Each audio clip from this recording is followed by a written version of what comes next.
proyecto de laboratorio avanzado se llama Confinamiento del pentóxido de vanadio y la influencia del tamaño en las propiedades eléctricas de conmutación resistiva y ópticas. Entonces, sucede que el pentóxido de vanadio y es un material que mediante su efecto de conmutación resistiva es un gran candidato para grandes aplicaciones en memorias digitales y computación neuromórfica. Pero, ¿qué es esto de conmutación resistiva del pentóxido de vanadio? Sucede que este material, de acuerdo como también podemos ver en las gráficas tomadas, puede estar en dos estados de resistencia, llamaremos uno alta y uno baja. Si por ejemplo el material está en el estado de alta resistencia, resulta que este material se va a mantener estable en el tiempo con esa resistencia alta, aun si lo desconectamos, es decir, lo exponemos a 0 voltios, pero si le ponemos un cierto voltaje llamado voltaje de conmutación, él va a conmutar, va a pasar a el estado de baja resistencia y ahí va a estar también estable en el tiempo en cuanto a que su resistencia va a ser baja, aun si lo desconectamos, es decir, lo exponemos a 0 voltios, y no va a cambiar su estado de resistencia baja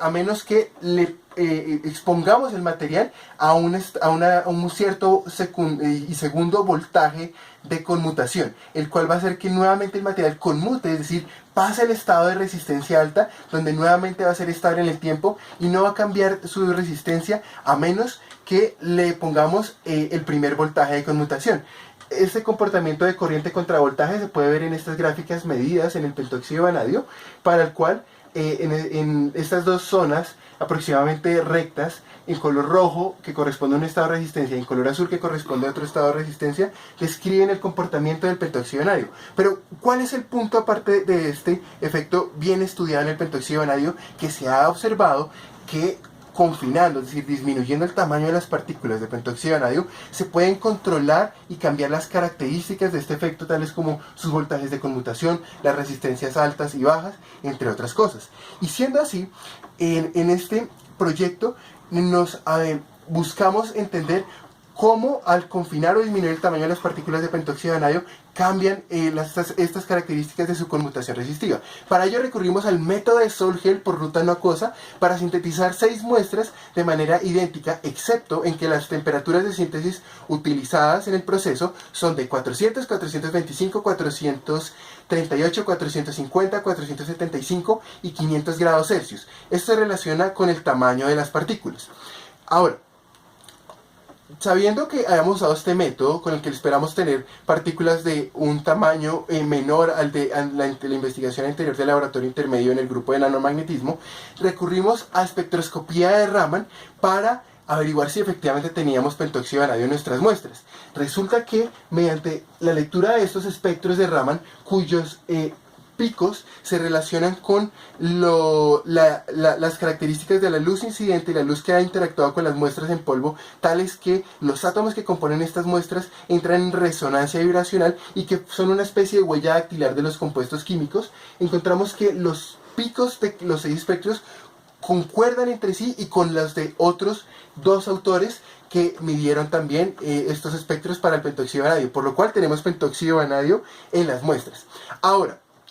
mirando en detalle, observamos que los picos, al aumentar la temperatura de síntesis, pueden correrse hacia la derecha o hacia la izquierda en el espectro, lo cual resulta algo curioso. Adicionalmente,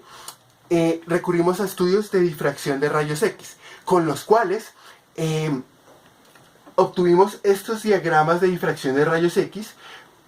cuyos picos coinciden todos entre sí y con los de otros 3 autores para el pentóxido de vanadio, por lo cual podemos afirmar nuevamente que tenemos pentóxido de vanadio en las muestras. Prontamente se extraerá información refinando por el método de Rydberg. Ahora, ya sabiendo que tenemos pentóxido de vanadio en nuestras muestras, decidimos preguntarnos ¿y de qué tamaño son? Pues mediante la microscopía de transmisión electrónica por barrido, obtuvimos que para 2 de las 6 muestras tenemos tamaños de alrededor de 30 nanómetros, lo cual es una mejoría respecto a la investigación anterior en el grupo de nanomagnetismo para el laboratorio intermedio. Y por último quisimos preguntarnos cómo es el diagrama de bandas de las muestras. Obtuvimos inicialmente que aproximadamente mediante el método de Tauc-Plot era de 3.6 electronvoltios el gap de energía óptico. Sin embargo, nos fijamos en una zona, en una de las muestras, y obtuvimos que, debido posiblemente a efectos de fonones, estamos obteniendo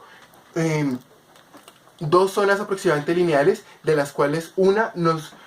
arroja un gap de energía óptico que concuerda con los reportados por otros autores. Y con base en esto concluimos preliminarmente que tenemos pentóxido de radio en las muestras mediante la espectroscopía Raman y difracción de rayos X. Estas muestras parecen, a partir de las mediciones en dos muestras, tener temperaturas de alrededor de 30 nanómetros, que es una mejoría y que entendemos que debemos trabajar en desaglomerarlas. Y adicionalmente hemos observado un gap de energía óptico de 2.1 electronvoltios que concuerda con los otros autores, siempre y cuando tengamos en cuenta que estamos presentando dos secciones lineales, que suele pasar, pero no es el caso más común. Muchas gracias.